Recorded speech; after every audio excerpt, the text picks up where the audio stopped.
Hey guys, welcome back to our channel. In this tech tutorial, I will show you really quickly how you can insert symbols and special characters to your spreadsheets and documents on Google Sheets. So let us get started. Now guys, for this, you will need to use Google Docs. So what you want to do is head over to Google Docs really quickly, open a new document and start entering or inserting these special characters and symbols by clicking on Insert here and by selecting special characters from that menu below. And after that, go through that list and find the symbol you would like to add. So let me go, for example, with a symbol like, I don't know, for example, an arrow like this one here. So there you go. As you can see, it has been added. You can add as much or as many of them as you like. So let me add also that one and that one.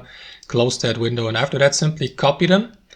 Press Ctrl C on your keyboard. Head back to your spreadsheet on Google Sheets and paste these symbols here into your cell. So let me go, for example, into that cell and paste it here. And as you can see, they have been transferred one-to-one from my document on Google Docs. And that's basically it, guys. That's how I do it. Hope you enjoyed this video, got some value from it, and we'll see you next time on our channel.